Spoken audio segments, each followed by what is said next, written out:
Magandang hapon po. Nakuha ng labi ng Japanese national na kasama sa mga nasalaulang bangkay sa isang ilegal na punerarya sa Maynila. Kasintahan ang kumuha sa labi ng dayuhan. Hindi raw niya agad nakuha dati ang bangkay dahil naningil ang punerarya ng halos kalahating milyong piso. Nakatutok si Darlene Kai, exclusive. Sa wakas, maihahatid na nila ng kanyang kasintahan sa huling hantungan. Galit po na, yun po nalulungkot na masaya kasi po may lilibing na siya, mapapayapa na po yung kaluluwa niya. Nobyo ni Lin, di niya tunay na pangalan ng Japanese national na si Akihito Nishizuka, na isa sa mga bangkay na umano'y inipit ng Body and Light Funeral Services na nireid ng Manila Health Department noong Miyerkules dahil illegal na nag-ooperate. August 29, 2024, natagpo ang patay si Akihito sa kanyang condo unit sa Malate, Maynila. Walang pamilya si Akihito sa Pilipinas. Nakakuha naman si Lin ng authorization mula sa Japanese Embassy na kunin ang bangkay. Pero ayaw pa rin daw ibigay ng punerarya ang bangkay. Kailangan niya raw munang magbayad ng 326,000 pesos. Bukod pa yan sa dagdag na 90,000 pesos kapag nagpa-cremate sila. 100,000 pesos lang ang pera ni Lin, kaya hindi ibinigay sa kanya ang labi ng nobyo. Kaya po yung tinis ko, pinagdadasal ko na lang na ang alam ko po talaga is nakalibing na nalibing na siya ng maayos. Yun din po kasi, yun sabi sa akin sa embassy na ililibing daw po. Lumipas ang halos isang taon, buong akala ni Lin nakalibing na si Akihito. Kaya laking gulat niya nang mapanood sa eksklusibong report ng GMA Integrated News na isa palang bangkay ni Akihito sa mga na-recover ng Manila LGU sa Body and Light Services. Sobrang nagulat din po, kaya ngayong araw po na to, hindi pa nagbubukas yung North Cemetery. Yung office, nandun na po ako kasi iniintay ko nga po na mag-open kasi magbabaka sakali po ako. Tumulong ang Manila LGU na maproseso ni Lin ang pagkuha sa labi ni Akihito at ang pagpapakremate sa kanya.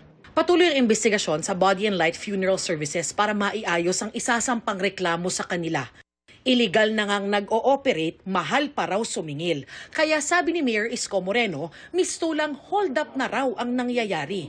Sa totoo lang, yung presyo nila wala nang katarungan, and withholding it, that added insult to the injury. Those who are existing, which marami sa Maynila, may ganitong pang-aabuso or parang blackmail kasi ito parang hold up ito sa tingin yung hindi makatwiran. Wag ko kayong mahihiya, mag-aalanganin na lumapit. Will extend assistance to you. Tumawag at nag-text ang GMA Integrated News sa pamunuan ng punerarya para sa kanilang reaksyon pero wala pa silang tugon. Sa ngayon, 3 pa lang sa 10 bangkay ang nakukuha ng kani-kanilang mga mahal sa buhay. Ang 7 iba pa ay nasa pangangalaga pa ng LGU. Bibigyan daw ng lokal na pamahalaan ng hanggang 1 linggo para maklaim ang mga labi at kung wala pa rin ay ipalilibing na nila sa Manila North Cemetery. May burial assistance din daw ang Manila LGU para sa mga mangangailangan nito. Sa ngayon, mula sa madilim at maruming punerarya na ilagay na sa tahimik si Akihito. Para sa GMA Integrated News, Darlene Kai, nakatutok 24 oras. Nabulabog ng sunog ang mga pamilya sa Barangay Fort Bonifacio sa Taguig nitong hating gabi. Pahirapan ang pag-apula sa sunog sa di bababa sa 16 na bahay. Nakatutok si Jomar Apresto. Tanaw mula sa tulay na ito ang sunog sa Barangay Fort Bonifacio sa Taguig City mag-alas 12 ng hating gabi kanina. Sa laki ng sunog, mabilis itong inakyat sa ikatlong alarma. Ang ilang bumbero, nagbubuga na ng tubig mula sa bahagi ng Skyway. Ang ilan, sa Loton Avenue na nagparada. May mga bumbero rin na ginamit ang kanilang mga hose para mabilis na makababa at makalapit sa mga nasusunog na bahay. Dahil sa bilis ng pangyayari, marami sa mga residente ang wala halos mga gamit na naisalba. Tulad ng 66 years old na si Derna. Natutulog na sila ng kanyang apo nang sumiklab ang sunog. Inakala pa umano niya na simpleng away lang mula sa isang lamay ang ingay na kanyang naririnig. Pagbukas ko ng pinto, nakita ko yung katabi naming bahay, lumalagablab na. Halos wala na nga natira Wala na kaming nadala kasi andyan na mainit na sa amin Hindi naman mapigilan maging emosyonal ng 38 years old na si Daisy. Paupahan daw kasi ng kanyang pamilya ang isa sa mga nasunog na bahay. Sa kwento niya, nagiinuman sila nang mapansin nila na nagliliyab na ang 4th floor ng kanilang bahay. Nagkakasiyahan po kami. Pagkita po namin, yung taas po, malo na po yung sunog. Hindi na po namin nabula. Sana po matulungan kami. Wala po kami nasalba kahit ano po. Ang ilang residente na kaagad nakalikas, pinili na unahing iligtas ang kanilang mga alagang hayop. May ibang exotic pets ang daladala, tulad ng mga ahas na ito. Ang iba naman, mas piniling iligtas ang imahe ng Santo Niño. Ang residente namang ito, halos himatayin. Mabuti at maraming kapitbahay ang umalalay sa kanya. Walang napaulat na nasugatan o namatay sa sunog.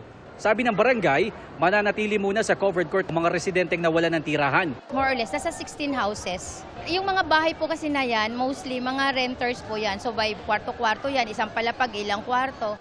Dito rin muna mananatili ang mga residente na nabasa ng todo ang mga bahay dahil sa pagbomba ng tubig. Patuloy na inaalam ng mga otoridad kung magkano ang halaga ng mga napinsalang ari-arian at kung ano ang pinagmulan ng apoy. Para sa GMA Integrated News, Jomer Apresto, nakatutok, 24 oras. Selos ang itinuturong motibo sa away na nauwi sa pananaksak ng isang lalaki sa kanyang kaibigan sa Leganes, Iloilo. Nasawi ang biktimang 17 taong gulang pa lang. Nakatutok si John Sala ng GMA Regional TV. Dumanak ang dugo sa tindahang ito sa Barangay Poblasyon sa Leganes, Iloilo. Doon sinaksak ang isang binatilyong 17 taong gulang. Sospek ang kaibigan ng biktima na edad 21. Base sa investigasyon, nagkaroon ng pagtatalo ang dalawa habang magkasamang nagiinuman. Nagselos umano ang biktima sa kanyang nobya at sa sospek. About po dun sa tattoo kasi po nagtatattoo po yung suspect. Ang nisip po ng biktima is nagpatattoo po yung girlfriend niya dun sa suspect. So dun po nagsimula po yung misunderstanding o pagsiselos. Dead on arrival sa ospital ang biktima na sinaksak sa tagiliran. Pero bago dalhin sa ospital, nakapagsumbong pa sa pulisya ang biktima kasama ang iba pang kaibigan. Lubos ang paghihinagpis ng pamilya ng biktima na ayon sa kanila ay masipag at mabait na anak at apo. Sakit man. Ang kwarta makita naman. Pero siya nang subang kong apo. Siya arigid na siya di pirmi adlaw-adlaw. Hawak na ng pulisya ang sospek na tumangging magbigay ng pahayag. Mahaharap siya sa reklamong murder. Para sa GMA Integrated News, John Sala. Nakatutok, 24 oras. Hinamon ni Representative Albi Benitez si DPWH Secretary Manuel Bonoan na mag-leave of absence muna habang sinisiyasat ang mga umano'y palpak o guni-guning flood control project. Ang tugon dito ng kalihim, alami sa pagtutok ni Nico Wahe. Kitang-kita ko na maraming proyekto para sa flood control ay palpak at gumuho. At yung iba, guni-guni lang. Iyan ang pasaring ni Pangulong Bongbong Marcos sa kanyang SONA noong Lunes, kaugnay sa ani ay mga guni-guni lang na mga flood control project. Sabi ng Pangulo, panagutin ng mga tiwaling opisyal na nasa likod ng palpak na libu-libong flood control project sa buong bansa. Pinagsumiti nga ang Public Works and Highways Department ng listahan ng lahat ng flood control projects sa nakalipas na 3 taon at ilalathala para malaman ng publiko sino ang mga dapat managot. Palpak daw ang mga ito kasunod ng naging epekto ng nagdaang bagyong Krising, Dante e mga Tabagat. Kasunod ng banta ng Pangulo, nanawagan si Bacolod Lone District Representative Albi Benitez kay DPWH Secretary Manuel Bonoan na mag-leave of absence muna. Bilang delikadesa raw para mapanatili ang integridad ng gagawing investigasyon. Si Bonoan, handa raw na mag-leave of absence. Okay lang. If it is necessary, bakit hindi po? Sinagot din ni Bonoan ang komento ni Manila Mayor Isko Moreno na i-turn over na sa mga LGU ang flood control project. If they have the resources, bakit hindi? I think talaga naman dapat tulong-tulong lang po ng local government. Ayon kay House Committee on Public Accounts Chairman Terry Ridon, hinahanda na nilang investigasyon kaugnay sa flood control projects. As soon as ma-organize po yung House Public Accounts Committee, magkakaroon na po ito ng pagdinig sa mga lahat ng infrastructure projects including flood control and drainage projects sa ating pong bansa. Agad daw nilang ipatatawag ang DPWH para maimbestigahan. Para sa GMA Integrated News, Nico Wahe, nakatutok, 24 oras. Nilamon ng apoy ang isang mall o isang maliit na portable gas station sa Lingayen, Pangasinan. Ayon sa empleyado ng gasolinahan, naglalagay sila ng bagong stock nang tumagas ang gasolina. Nang paandarin ng battery para mag-pump, kumislap daw ito. Damay sa sunog ang katapat na convenience store at 2 sasakyan. Tumagal ang sunog ng 15 minuto bago naapula. Wala pang pahayag ang may-ari ng gas station na sugatan sa insidente. Sinisiyasat kung may kinalaman sa kaso ng mga missing sa Bungero na diskubring 5 bungo sa San Jose del Monte, Bulacan. Nakatutok si Bon Aquino. Nakasilid sa isang kahon na binalutan ng trash bag. Ganyan natagpuan ang 5 bungo ng tao sa San Jose del Monte, Bulacan alas 10 ng umaga noong July 13. Ayon sa San Jose del Monte City Police, dito sa gilid ng Liana Road, Barangay Tungkong Mangga, natagpuan ng isang caretaker ng lote yung selyadong kahon na naglalaman ng 5 bungo ng tao. Habang bibili sana siya ng pagkain, nakita niya may box, ma'am. Kasi caretaker po itong nakita. Nung chinek niya po yung box, doon niya po na-discover na yung laman po is puro bungo. Ayon sa mga pulis, wala nang ngipin ang mga bungo na naka-packaging tape at tanggal na ang mga panga. Ang isa sa 4 na bungo, may nakasulat 6 na numero. Yung 4 na bungo, ma'am, parang naman siya, wala naman, kumbaga malinis, wala naman siyang tama. Yung isa lang merong parang basag sa may parting sentido. Hindi natin alam kung ano bang doon. O tama ba ng baril o hindi po natin masabi.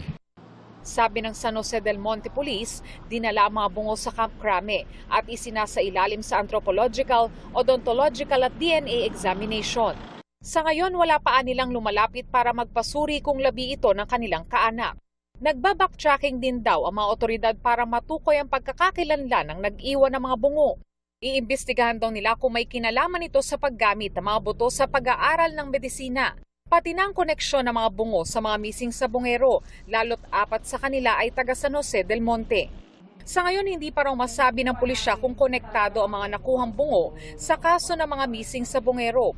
Pero ano po yung magiging result nung nakuha sa Batangas at dito sa amin? Siyempre po, subject for DNA testing. Kung magmamatch po sa standard ng mga pamilya nung missing sa Bungero. Tsaka po sa amin yan. Kung makakatulong po yung investigasyon namin, pwede rin po kami mag-submit. Para sa GMA Integrated News, Von Aquino, nakatutok, 24 oras. Sa gitna ng mahakbang kontrabaha sa Metro Manila, gaya ng paglilinis sa mga estero, may mga proyekto rin pinag-aaralan gaya ng pagkontrol sa tubig galing Sierra Madre at paglalagay ng mga cistern o imbakan ng tubig. May mga proyekto rin para mapakinabangan ang mga bumabarang basura. Nakatutok si Bernadette Reyes. Tuwing tagulan at bumabaha, kabilang sa mga nakikitang dahilan ay ang pagbabara ng mga water hyacinth sa mga daluyan ng tubig. Kaya kasama ang mga yan sa mga target sa paglilinis sa mga ilog at estero. Pero alam nyo bang pwedeng pakinabangan ng mga water hyacinth? Sa pamamagitan ng Water Hyacinth Treatment Facility, maaari makagawa ng mga lily pots gaya nito na maaaring tamna ng mga halaman o di naman kaya makagawa ng mga tinatawag na charcoal briquettes o uling na maaari namang gamiting panggatong sa pagluluto. Pati na ang mga basurang nahahakot sa mga daluyan ng tubig maaaring i-recycle, gaya ng plastic bottle at crushed glass na ginagawang plastic bricks o hollow blocks. Pero ayon mismo kay Pangulong Bongbong Marcos, susi pa rin ang disiplina sa basura para iwas baha. Kahit maganda na lahat ng flood control project natin, kapag ganito pa rin ang ating estero, wala rin, mababaha pa rin tayo dahil walang madaanan yung tubig. Kapag malinis ang mga estero, mabilis din mawala ang baha. Kaya naiiwan ang baha dahil walang madaanan ng tubig. Sinabi ito ng Pangulo matapos inspeksyonin ang paglilinis ng Bully Creek sa Pasig na bahagi ng Bayanihan sa Estero program. Layo nitong hikayatin ng komunidad na tumulong sa pagtatanggal ng mga nakabara sa mga estero. Whole year round naman namin to ginagawa. It's just that this time, we will involve the community, LGU, barangay, volunteers, even private sector. Bago pa ang bagyong Krising at mga sumunod na bagyo at habagat na nagpabaha sa Metro Manila, 12 sa 23 estero ang nalinis na ayon sa Pangulo. 881 cubic meters na mga bumarang basura ang nakuha sa mga yan ayon sa MMDA. Ang 11 pang mga estero nililinis pa raw sa pakikipagtulungan sa mga LGU. May mga desiltation din daw o pag-alis sa mga lupang inanod sa estero. Yung watershed kung saan nanggagaling yung tubig, pagka maraming puno, hindi nadadala yung lupa. Hindi magsisilt ng ganito. Kapag maraming puno. Kaya kasama sa watershed development na magtatanim tayo ng puno para hindi madala ng tubig yung lupa. Ayon sa DPWH, pinag-aaralan pa kung paano makokontrol ang tubig mula sa Sierra Madre watershed na umaagos papuntang Pasig Marikina River. Gagawa po kami ng mga siguro 3 maliliit na dams doon sa itaas to restore mag-impound ng siguro mga 100 million cubic meters para doon muna i-impound yung tubig baha. Huwag natin palalabasin kaagad dito sa may Pasig Marikina River. Plano rin maglagay ng cistern o imbakan ng tubig tulad sa BGC sa Taguig na maaaring sumalo ng tubig para maiwasan ang pagbaha. Kung ano yung available spaces in the city, pwede hong gawing cisterns ang tawag ko, cisterns yun para yung tubig baha, yung runoff po na dumadalo, yung halimbawa umulan na hindi muna mailabas, doon muna sa ilalim. Marami po yung na-identify na mga areas, kagaya po doon sa Campaginaldo, sa ilalim ng golf course, pwede munang imbakan ng tubig baha doon kasi doon talagang perennial na binabaha. Pinag-aaralan ding maglagay ng mga cistern sa bahagi ng UST sa Espanya at Loton sa Maynila. Para sa GMA Integrated News, Bernadette Reyes, nakatutok 24 oras. 2 NBA star bumisita sa bansa, kabilang dyan si Ja Morant na nagpasample pa ng signature basketball at dance moves. Nakatutok si Martin Javier.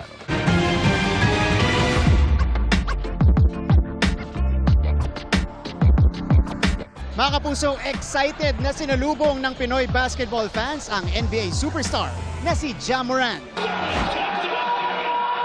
Malakas na hiyawan ang sinalubong ng fans ni Ja Morant ng Memphis Grizzlies sa kanyang unang pagbisita sa Pilipinas.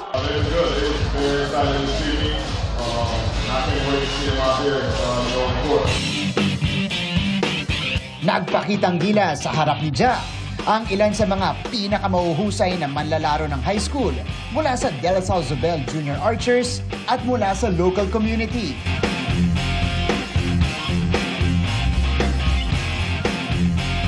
Kasama rin nila ang professional basketball players na sina Jack Animam, Marga Jimenez, Richie Rivero, CJ Cancino, Jeron Teng at Renza Bando. Hindi rin siyempre nawala ang signature Grady dance ni Morant. At nagpakita rin ng kanyang dunk.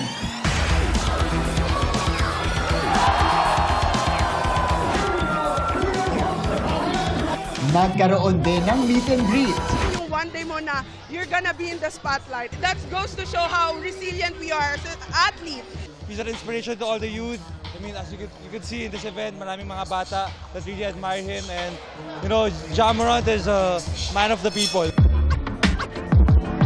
Bumisita rin sa Mandaluyong si Isaiah Joe ng 2025 NBA champion OKC Thunder.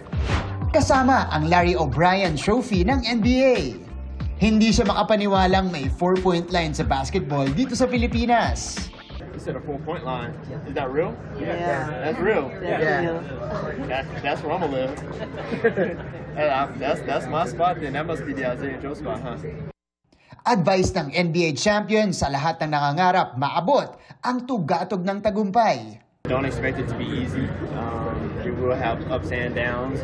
You have very high highs and very low lows, but you have to stay level-headed through it all and just stay consistent, because at the end of the day, if you have that discipline and have that consistency, it's going to work out. Para sa GMA Integrated News, ako si Martin Javier, nakatutok 24 oras. New York subway muling nasalanta ng baha at sa Russia naman rumagasa ang malaalong putik. Ang mabalitang abroad sa pagtutok ni Bernadette Reyes. Dambuhalang alon ng putik ang rumagasa sa residential area sa isang bayan sa kabundukan ng Caucasus sa southwestern Russia. Halos lamunin na tabunan na nito ang isang tulay at umabot pa sa kalsada. Sa drone video makikita ang pagragasa ng mudslide na bumalot sa lugar. Halos 400 residente ang inilikas sa mga emergency shelter. Nasira rin ang mga water system sa lungsod kaya wala ng supply ng tubig roon. Tila nagkaroon ng waterfall sa New York City subway bunsod ng matinding baha sa lungsod. Nagsuspindi ng biyahe ng tren dahil dito. Nagdeklara ng state of emergency ang New York pati ang katabing New Jersey dahil sa banta ng matinding flash floods. May flash flood warning din ang National Weather Service ng Amerika sa ilang bahagi ng Northeast Urban Corridor. Sakop nito ang mga pangunahing lungsod gaya ng Washington, D.C., Baltimore, Philadelphia, Wilmington sa Delaware at New York Metropolitan Area. Nababahala ang Kamara sa plano ng Senado na pagbotohan ang gagawing aksyon sa ruling ng Korte Suprema na unconstitutional ang impeachment laban kay Vice President Sara Duterte at hindi na hintayin ang gagawin ng Kamara. Ayon sa tagapagsalita ng Kamara na si Attorney Princess Abante, hindi pa pinal ang desisyon ng Korte Suprema at aapila pa ang Kamara. Ano man anyang premature actions tulad ng pagboto ng Senado na hindi ituloy ang impeachment trial ay pagsasawalang bahala sa due process. Baka raw maging political shortcut ito na magpapahina sa papel ng Kamara. Nanawagan sila sa mga senador na magpasensya at hayaang gumulong at matapos ang judicial process. Ayon kay Representative Terry Ridon, Chairman ng House Committee on Public Accounts, ipapasa ang motion for reconsideration bago ang deadline sa August 9. Tila pinahihirapan daw ng Korte Suprema ang pag-impeach sa matataas na opisyal. Sinusubukan namin kunan ng pahayag ang Senado kaugnay nito. Naunang napagkasunduan ng mga senador na magdebate at aksyonan ng impeachment sa August 6. LTO na mismo ang mamimigay ng plaka ng mga motorsiklo na hindi pa napipick up ng mga driver. Sa ilalim po ng Oplan Stop, Plate and Go ng LTO at ng Transportation Department, magde-deploy ng LTO patrol vehicles na may dalang mga plaka sa piling lugar. Magkakaroon ng mala checkpoint na operasyon. Haharangin ang mga sasakyang walang plaka at kung dala ng LTO ang plaka ng sasakyan, agad itong ibibigay.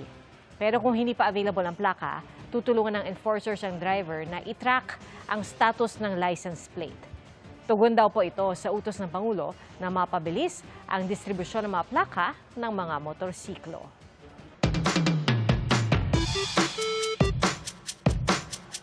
Malakas daw mga probinsya ng eksena sa UP Diliman. Hindi lang mga isko at iska ang naroon, pati na mga tupa o kordero na nag-aalis ng mga damo sa kapaligiran. Kuya Kim, ano na? Ikot tayo dito sa aking alma mater, UP Diliman. Meron kasi kaming narinig na balita. Nang paligid daw ng College of Science, hindi lang daw mga scholar ng bayan ang namamataang tumatambay. Pati na mga tupa. Opo, may mga pag-alagalang tupa sa UP. Parang na-weirdohan ako, pero I found them endearing. Maybe, parang kinakain nila yung grass. Meron din ba silang scholar, sheep? Ang nag-aalaga sa mga ito si Vic. 4 years na po ako dito sir, nag-aalaga. Mababait naman po sila. Dati tatatlo lang daw ang tupa sa UP, pero ngayon? Nasa 20 na po siguro sila.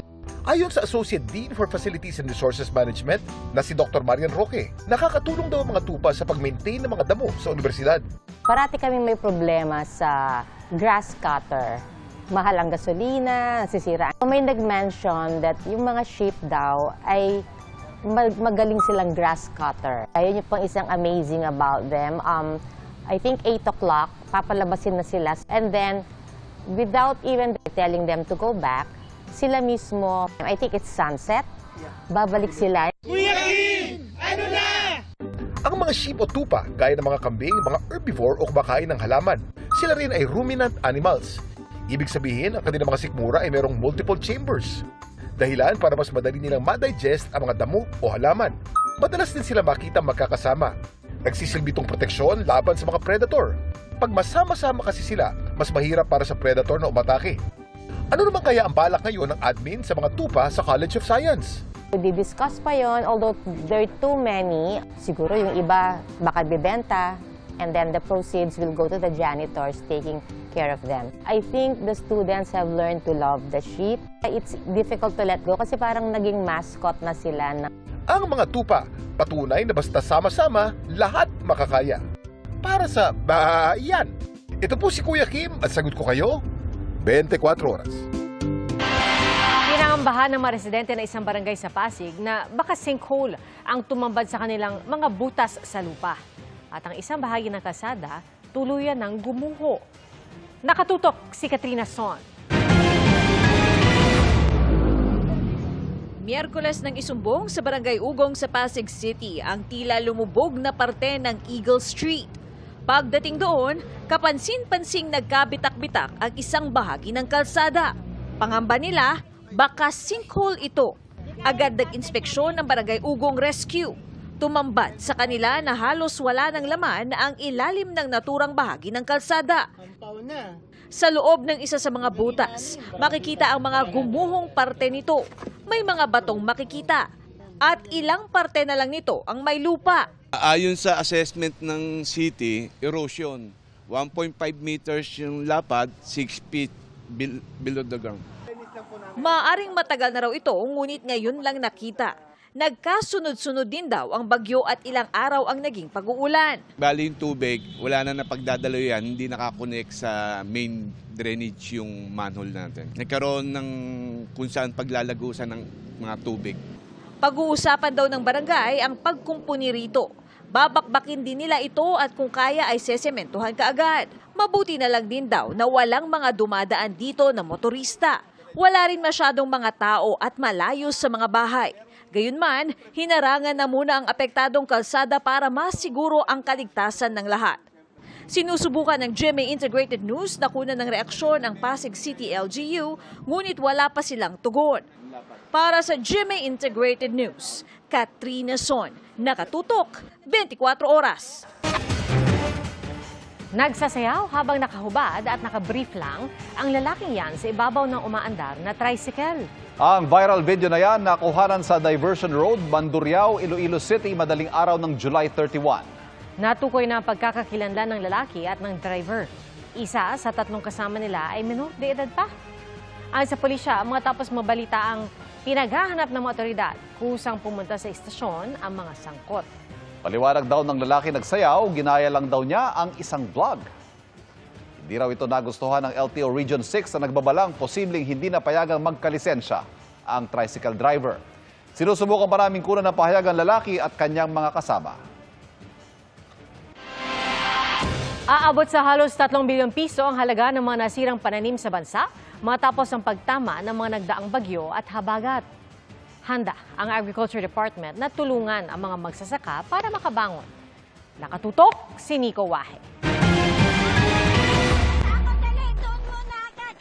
Ang malalakas na ulang dala ng habagat, pati ng mga sunod-sunod na bagyong nagpalakas dito. Maraming lugar ang binaha, kabilang ang mga palayan.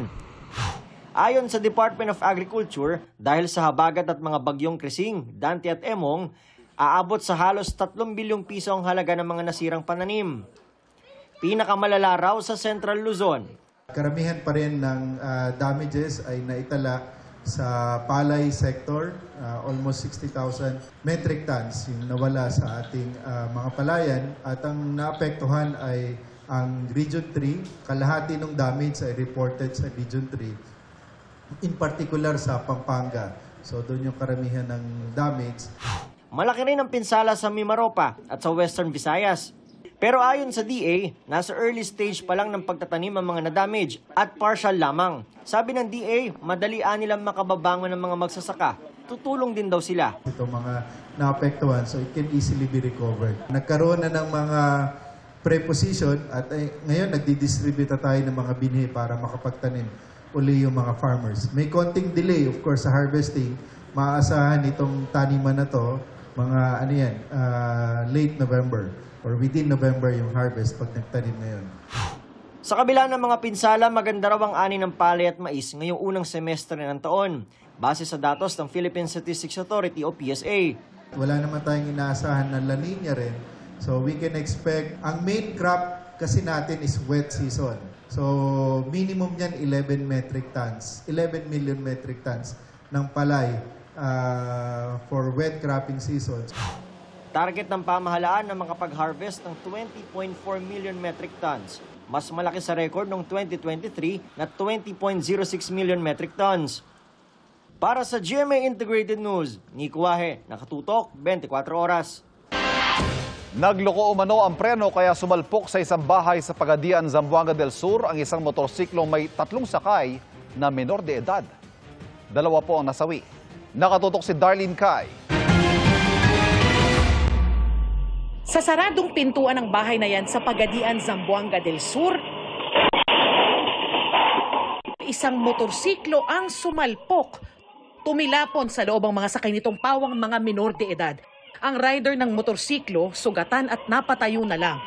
Ang 2 angkas niyang babae, humandusay sa sala ng bahay. Dead on the spot ang isa sa kanila habang ang isa dead on arrival sa ospital. Wala namang nasaktan sa mga nasa loob ng bahay. Pero laking takot daw ang dinulot sa kanila ng disgrasya. Tinignan ko yung 2 dalaga na nakahandusay doon sa lapag ng bahay ko. Bumungad sa akin yung babae nga yung dugo niya nasa bibig. Sumigaw ako sa takot. Tapos pumunta ako sa likuran ng bahay namin. Base sa investigasyon, papuntang Zamboanga del Sur National High School ng motorsiklo pero nawalan daw ito ng preno. Allegedly, galing sila doon sa view deck na masyal kasi may activity yata sila sa school. Kaya tumakas sila sa school. Pumunta sila ng view deck. While going down na sila, pababa the view deck, nagkaroon daw ng mechanical problem yung motor nila. Mabilis yung takbo nila at tuloy-tuloy doon sa bahay. Wala ring plaka ang motorsiklo at ang rider walang lisensya. Dinala na sa police station ang motorsiklo. Wala pang pahayag ang rider.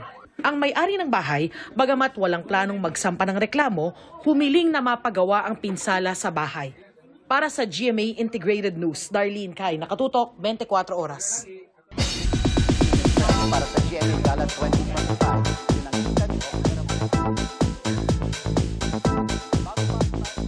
carpet event dito sa Marriott Hotel, may pasili pang Kapuso Stars sa kanilang last-minute preps para sa GMA Gala 2025. Yan ang chika ni Aubrey Carampel.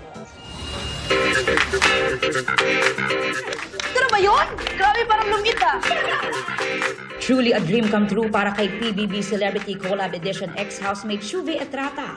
Ang dress na susuotin niya sa GMA Gala 2025. Oh my gosh! Oh my gosh! Naiyak at na-starstruck siya nang makita ang gown, created by fashion designer Rian Fernandez. Hindi pa nire-reveal ang itsura ng gown pero sabi ni Shuvi, ang ganda. Naalala ko yung mga previous kong gala na kung saan ako kumukuha ng gown. Ipinost naman ni Shuvi sa IG ang ilang portrait shots na giving fierce with her red lipstick.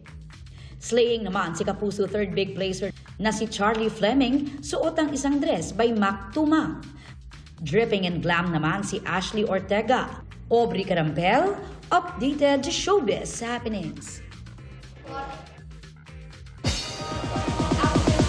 All eyes on the blue carpet pagdating ng mga stars at celebrities sa pinaka-inaabangang GMA Gala 2025. Isa sa mga unang rumampa ang members ng Cloud7 suot ang kanilang black and gold suit.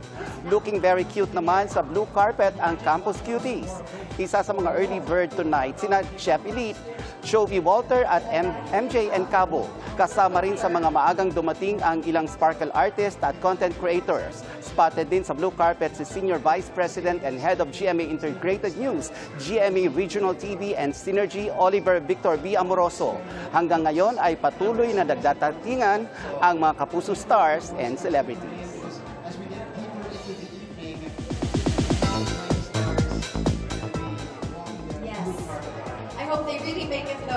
I believe we have a strict cutoff at 7:30. And that's my chika this weekend. Ako po si Nelson Canlas. Back to you, Ivan and Pia. Ways to see those outfits. Thank you, Nelson. Salamat, Nelson. At yan po ang mga balita ngayong Sabado para sa mas malaking misyon at sa mas malawak na paglilingkod sa bayan. Ako po si Pia Arcangel. Ako po si Ivan Mayrina mula sa GMA Integrated News, ang News Authority ng Pilipino. Nakatuto kami 24 oras.